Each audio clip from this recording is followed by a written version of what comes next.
नमस्कार समस्त को शुभ सकाळ। आशा करुच्ची आपण मैंने समस्ते बहुत भलरे थे। मुझे बहुत भलरे अच्छी। तो पुणी थोड़ा आम डाहार यूट्यूब चैनल को आपण मानक स्वागत जनाऊँगी। मुझर प्रिय मिनती देखु पूर्व वीडियो आम देखी करेन्ट्स अफेयर विषय विभिन्न प्रकार क्वेश्चन सब। तो आज जानिबा भारत रत्न पुरस्कार उपरे है। भारत रत्न पुरस्कार क्या दि जाए सेटा आगे जानिबा। देखंतु समाज पाई हो किंबा राजनैतिक पाई हो देश सेवा काम हो बड़ बड़ काम मानक उपरे भारत रत्न पुरस्कार दि जाए है। तो माने वीडियो रे कौन सब अच्छी वीडियोटी देखिले ही आपण माने जानी पारिबे। तो डेरी न कर चलतु वीडियो को स्टार्ट करवा। आशा करुच्ची आपण मानक वीडियोटी भल लगे। तो चलतु प्रथमे देखा एक नंबर कौन अच्छी ना एक नंबर अच्छी भारत रत्न केबे आरंभ होइतिला। भारत रत्न पुरस्कार जो सेटा केबे आरंभ होइतिला बोली पचारुची। उत्तर कौन हम ना 2 जानुआरी 1954 रे आरंभ होइतिला हैला। 2 नंबर कौन अच्छे ना भारत रत्न पुरस्कार जहाँ से पचारुची भारत रत्न को किए आरंभ करथिले हैला। उत्तर कौन हम ना डॉक्टर राजेंद्र प्रसाद हैला। डॉक्टर राजेंद्र प्रसाद भारत रत्न पुरस्कार को आरंभ करथिले।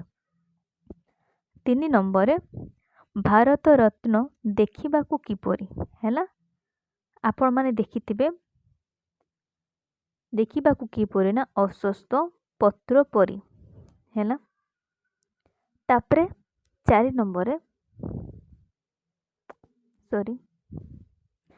नंबर कौन अच्छे ना 1954 रे किए किए भारत रत्न पुरस्कार पाइथिले। उत्तर कौन अच्छे ना एक नंबर श्री राजगोपालाचारी 2 नंबर सर्वपल्ली राधाकृष्ण 3 रे सीवी रमन हैला। यही 3 जन 1954 मसीह पुरस्कार पाइथिले भारत रत्न पुरस्कार हैला। तापर 5 नंबर देखिबा 5 नंबर 2024 रे भारत रत्न किए पाइछंती 2024 माने एई वर्ष हैला। उत्तर कौन हम ना कर्पूरी ठाकुर हैला। से किंतु डेथ कर जाइछंती किंतु तांको भारत रत्न पुरस्कार मिली। 6 नंबर अच्छी 2019 रे किए किए भारत रत्न पुरस्कार पाइछंती हैला। उत्तर कौन हम ना प्रणब मुखर्जी तापरे नानाजी देशमुख तापरे भूपेन हाजरिक हैला। सॉरी भूपेन हाजरिक हैला देखि पाउतबे। 7 नंबर अच्छी जड़े संगीतज्ञ हिसाब रे किए प्रथमे भारत रत्न पुरस्कार पाइथिले। उत्तर कौन अच्छे ना MS शुभलक्ष्मी। संगीत पाई तो लता मंगेशकर भी पाइथिले 2001 रे किंतु से कौन पचारची प्रथमे महिला को से पचार माने महिला तो नुह से कई पुरुष भी हो पारती।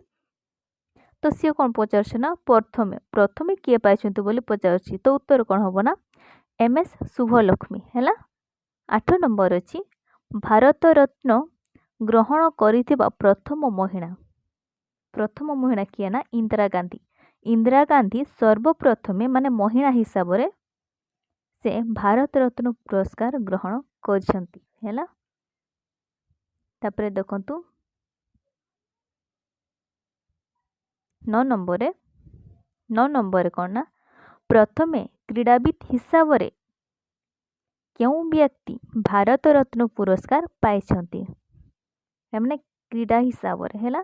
उत्तर कौन हम ना सचिन तेंदुलकर केबे पाइछंती ब्रेकेट लिखा है 2014 मसीह रे हैला। तापरे 10 नंबर भारत रत्न पुरस्कार किए प्रदान करती हैला। भारत रत्न पुरस्कार किए प्रदान करती। उत्तर कौन ना राष्ट्रपति प्रदान करती हैला। 11 नंबर प्रथम उपराष्ट्रपति हिसाब रे किए भारत रत्न पुरस्कार पाइछंती हैला। उत्तर कौन हम ना ଡକ୍ଟର ସର୍ବପଲ୍ଲୀ ରାଧାକ୍ରିଷ୍ଣ। କ'ଣ ନା ଉପରାଷ୍ଟ୍ରପତି ହିସାବରେ ସେ ଭାରତ ରତ୍ନ ପୁରସ୍କାର ପାଇଛନ୍ତି। ତାପରେ ଦେଖିବା 12 ନମ୍ବରରେ କ'ଣ ଅଛି ନା 12 ନମ୍ବର ଅଛି ପ୍ରଥମେ କିଏ ଭାରତୀୟ ନ ହୋଇ ମଧ୍ୟ ଭାରତ ରତ୍ନ ପୁରସ୍କାର ପାଇଥିଲେ ମାନେ ପାଇଛନ୍ତି ହେଲା। ଉତ୍ତର କ'ଣ ହେବ ନା ଖାନ ଅବଦୁଲ ଗଫର ଖାନ ହେଲା। ସେ କେବେ ପାଇଛନ୍ତି ନା ଦେଖନ୍ତୁ 1987 ମସିହାରେ ହେଲା।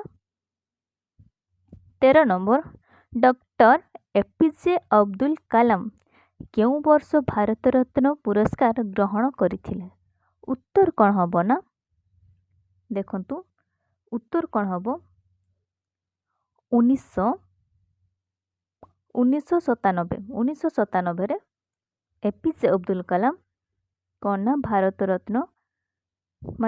ରତ୍ନ ପୁରସ୍କାର ଗ୍ରହଣ କରିଛନ୍ତି ହେଲା। 14 ନମ୍ବରରେ ପ୍ରଥମ ପ୍ରଧାନମନ୍ତ୍ରୀ ହିସାବରେ କିଏ ଭାରତ ରତ୍ନ ପୁରସ୍କାର ପାଇଥିଲେ? ପ୍ରଧାନମନ୍ତ୍ରୀ ହିସାବରେ ସେ କହିଛି ପ୍ରଥମ ଉତ୍ତର କ'ଣ ହେବ ନା ଜବାହରଲାଲ ନେହେରୁ କେବେ 1955ରେ ହେଲା। 15 ନମ୍ବର ଅଛି ମୃତ୍ୟୁ ପରେ ପ୍ରଥମେ କାହାକୁ ଭାରତ ରତ୍ନ ପୁରସ୍କାର ଦିଆଯାଇଥିଲା? ସେ ମୃତ୍ୟୁବରଣ କରିଛନ୍ତି କିନ୍ତୁ ତାଙ୍କ ପରିବାର ଲୋକଙ୍କୁ ସେହି ଭାରତ ରତ୍ନଟା ଦିଆଯାଇଥିଲା। ତ ସେ କିଏ ନା ପଚାରୁଛି ସେ ହେଉଛନ୍ତି ଡକ୍ଟର ଲାଲ ବାହାଦୁର ଶାସ୍ତ୍ରୀ ହେଲା। ଡକ୍ଟର ଲାଲ ବାହାଦୁର ଶାସ୍ତ୍ରୀଙ୍କୁ ମାନେ ତାଙ୍କର ମୃତ୍ୟୁ ହେଲା ପରେ ମଧ୍ୟ ସେ ଭାରତ ରତ୍ନ ପୁରସ୍କାର ପାଇଛନ୍ତି ହେଲା। ତାପରେ 16 ନମ୍ବର ଅଛି ଦେଖନ୍ତୁ 16 ନମ୍ବର ଅଛି କେଉଁ ବ୍ୟକ୍ତିଙ୍କୁ ଭାରତ ରତ୍ନ ପୁରସ୍କାର ମିଳିଥିଲା କିନ୍ତୁ ତାଙ୍କଠାରୁ ଫେରାଇ ନିଆଯାଇଥିଲା? ସେ କିଏ ନା ନେତାଜୀ ସୁଭାଷ ଚନ୍ଦ୍ର ବୋଷ। କାରଣ ସେ ମୃତ୍ୟୁବରଣ କରିଥିଲେ କିନ୍ତୁ ତାଙ୍କର କିପରି ମୃତ୍ୟୁ ହୋଇଥିଲା ତାର ସଠିକ ତଥ୍ୟ କିଛି ଜଣା ପଡ଼ିନଥିବାରୁ ସେଇଥିପାଇଁ ତାଙ୍କୁ ଭାରତ ରତ୍ନ ମିଳିଥିଲା କିନ୍ତୁ ତାଙ୍କଠାରୁ ଫେରାଇ ନିଆଗଲା ହେଲା। 17 ନମ୍ବରରେ ପ୍ରଥମେ କେଉଁ ବ୍ୟକ୍ତି ଭାରତ ରତ୍ନ ନେବାକୁ ମନା କରିଥିଲେ? ସିଏ କିଏ ନା ଆବୁଲ କାଲାମ ଆଜାଦ। ଆବୁଲ କାଲାମ ଆଜାଦ ତାଙ୍କୁ ଭାରତ ରତ୍ନ ମିଳିଥିଲା କିନ୍ତୁ ସେ ନେବାକୁ ମନା କଲେ ହେଲା। ତ ଆଜିର ଭିଡ଼ିଓ ଏତିକି ଥିଲା। ଆଶା କରୁଛି ଆପଣମାନଙ୍କୁ ଭିଡ଼ିଓଟି ଭଲ ଲାଗିଥିବ। ଯଦି ଭିଡ଼ିଓଟି ଭଲ ଲାଗିଥାଏ ତାହେଲେ ଲାଇକ୍ ସେୟାର କମେଣ୍ଟ ନିହାତି କରିବେ। ଚ୍ୟାନେଲଟିକୁ ସବସ୍କ୍ରାଇବ୍ ନିହାତି କରିଦେବେ। ଯଦି କିଛି ଭିଡ଼ିଓରେ ଭୁଲ ରହିଯାଇଥାଏ ତାହେଲେ କମେଣ୍ଟ ମାଧ୍ୟମରେ ନିହାତି ଜଣାଇବେ। ତ ଆଜିର ଭିଡ଼ିଓକୁ ଆମେ ଏଇଠି ଶେଷ କରୁଛୁ। ଧନ୍ୟବାଦ।